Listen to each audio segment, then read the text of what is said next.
Hi everyone, it's 314 React here. Today we're going to be looking at an old classic, Half-Life Lost Coast. Now this was made in October of 2005. Wow. Now this came out to showcase the high dynamic range rendering of the source engine at the time. Now that's HDRs in, lighting rendering, not the 10-bit or 12-bit HDR you get as an output on a monitor. I think it was one of the earliest things to do that. I think before that it was the 1.4 patch to Far Cry, which enabled HDR, and that was also in 2005. And then after that you had stuff like Oblivion. I remember in 2006, I think it was March 2006, still at college. I think I just finished my first year there and had some money come in, and I'd upgraded my PC to a Athlon 64 3000, a couple of gigs of RAM, I think, or no, I think just 1 gig of RAM, and I still had an old FX 5500 as a graphics card, which was a pretty terrible card, even at the time. And oh, look at the glow on that pistol, it still looks so good.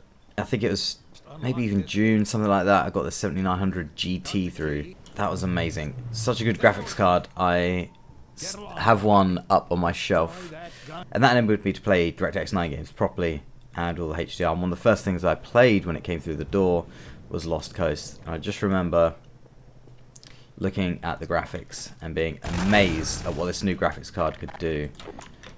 Whoop!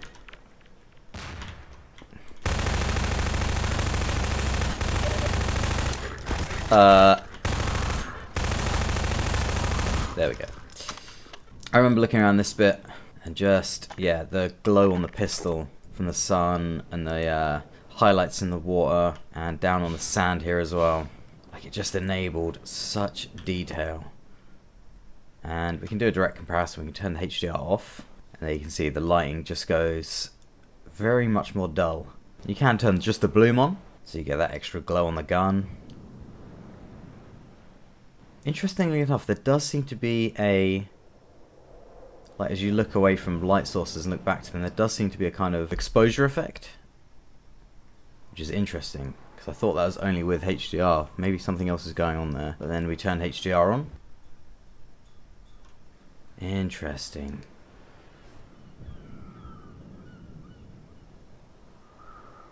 So if we go into the options here and see what I'm actually clicking on, you can see there's high dynamic range. It's hard to see because this old UI is horrible with 4K. You can switch it completely off, and there's still some highlights there in the reflections, but you can still see this exposure effect is still kind of happening. So I don't know what's going on there, because that exposure effect was only supposed to be available with HDR on. Maybe it's just a exposure effect in SDR, but then cranking on bloom, as you see here, and then cranking on to HDR seems to have no effect.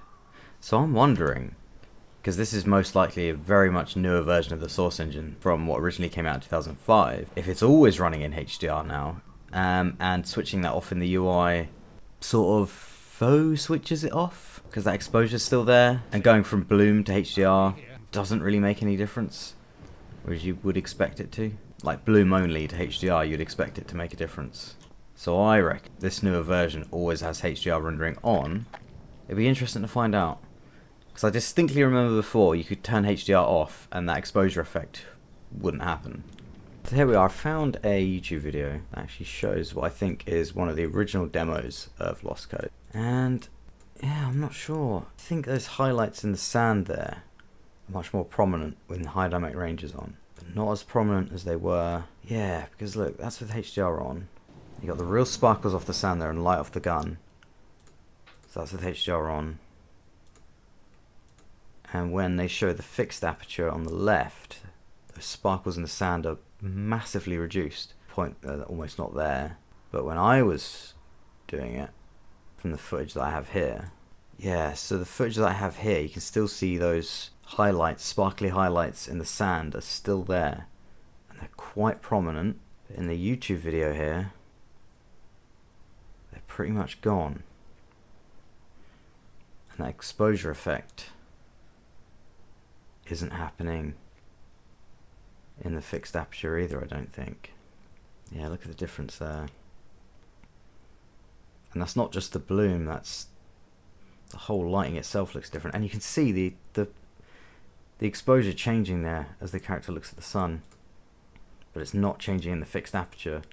And judging by the incredibly low quality of this video, this does look like the original Lost Coast. So I think, yeah, it's almost definitely that the newer Lost Coast, or the newer Half-Life engine that Lost Coast is now running on, doesn't actually enable you to switch HDR off through the UI. It just switches bloom off, which is really interesting. And as I continue on in the video, you'll see I do some extra experiments, and you can definitely see lots and lots of exposure, almost the same level of exposure happening even with HDR, you know, off in the UI as there was with it on. So yeah, I'm fairly certain that's what's happening. Yes.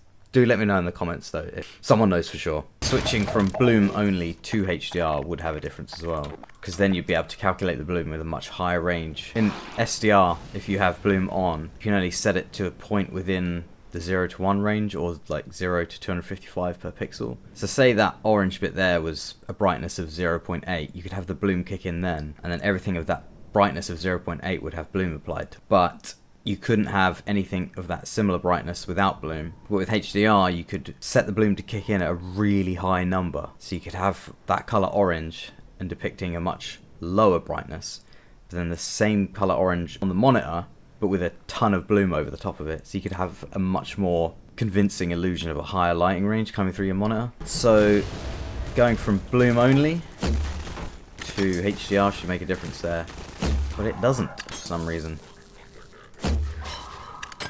Don't know if there's a way to switch games back to their old versions on Steam now, because it'd be nice to flick this back to its original 2005 release. Or maybe there's just something I'm misunderstanding about what's going on here. All I know is I love the look of the hot rebar there when HDR and bloom is on. It looks so nice. You got the Fong shading on the pistol there. In fact, yeah, this must be a newer version. I'm fairly certain this must be a newer version engine than what was originally on when it came out in 2005, because Fong shading I think was only added to Half-Life in episode 1, and then it was backported to Half-Life 2 in 2007, I think. Lost Coast originally would not have had Fong shading on the weapons here. So yeah, this is a newer version, so there must be something different going on. But if we go back to the crossbow and just switch bloom on, and then we switch to full HDR on, see if that makes a difference. And yeah, like I said, that exposure effect is there even when you turn HDR off. If anyone knows any more information about this, or if I'm wrong about anything, do let me know. I think all this would need to look really cool is to actually have proper 10-bit HDR coming through the monitor enabled in Half-Life, or for Windows Auto HDR to be enabled.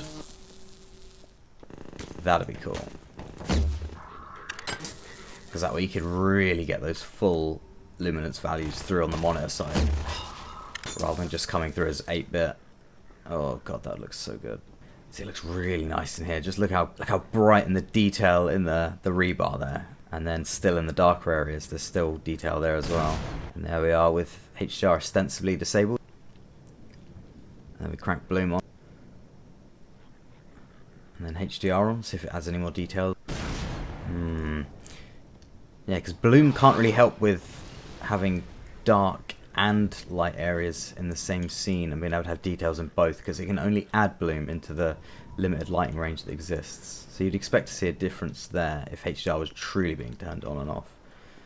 And you can see what I mean by the exposure here. Just like eyes in real life, when you're out, your eyes have to adjust to the sunlight, and then when you go indoors, they adjust to the indoor area. Now that, I believe that was only doable because of the high dynamic range lighting rules, so it shouldn't work with HDR off, but it is.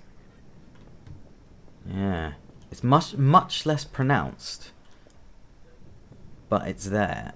It's almost as if in a way switching HDR off in the menu there is only turning off bloom, because otherwise that looks like HDR's on. If we go out here and then back in, it's really dark, and then the eyes have to adjust again. That's cool, but it's a bit of a shame because I did want to see officially what this looked like with HDR completely off the original rendering pipeline. If anyone knows a legit way to get a 2005 edition of Lost Coast, let me know, because I'd love to run that, especially on 2005 era hardware. And one of the places where this looked really jaw-dropping back in the day, this area. Oh, just look at that. You got the lighting in there. You got the dark areas with the detail in there. Some sort of lighting glitch up there, which I don't remember there before. Ooh, look at that strong blue there. Oh, that strong blue bloom. Ooh, just glowing, glowing. And then you've got the contrasting orange on the right there. Oh, that is gorgeous. And let me tell you, back in the day, I'm sure there's a lot of you watching that were around for this when it first came out, and yeah, God, it looks good. Like I said, the details down there. It's not as good as a modern HDR implementation, of course, but god damn, back then. And then what you can do is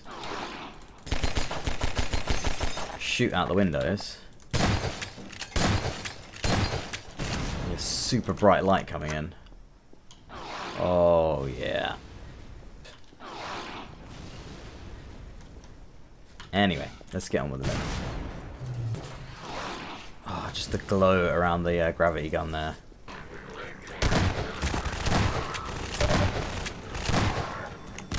And now even this looks dull coming through on an 8-bit monitor. And there you can see the ambient occlusion coming through, which I think is driver level. I don't think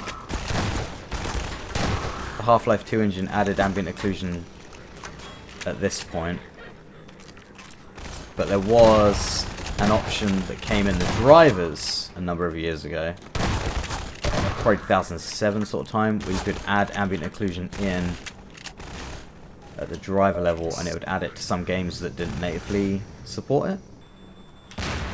Yeah, there you go, look at it again. Oh, 2000s ambient occlusion and 2000s HDR. It's just so nostalgic. Alright.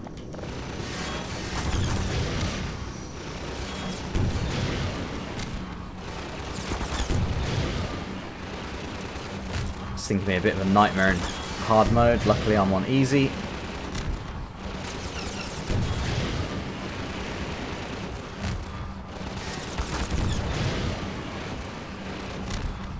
God, I remember playing this. 7900 GT XFX, great graphics card. Trouble is, it died on me a few months later, I think, because it had dodgy VRAM. But I did get a lot of Oblivion out of it, which is another incredible game I might revisit at some point. In some ways, I think this holds up better than Oblivion. Because Oblivion at the time was just mind-bogglingly amazing. But when you look back at it now, it's a bit of a whoa. It's a bit of a joke. It's a bit of a meme now, which is strange. There we go. Oh, the physics. There we go. Oh, just damaged me at the end there. Well, I guess you got other places to be. Wow. Nice knowing ya. So yeah, that's a nostalgic run, isn't it? Oh, so good. Brings me back. It's coming up to 16 years ago now. Jeez. Needless to say, the technology now is way better. But it's good to go back. And next time, I might revisit Oblivion. I don't know. It's interesting to see these games in 4K, because it really does show up all the old textures and geometry and stuff. Do like and subscribe for more video games and tech project videos. Let me know in the comments if you remember Lost Coast. I hope you're all having a good new year so far. Can't believe it's already, the end of 1 month in. And I will see you in the next video.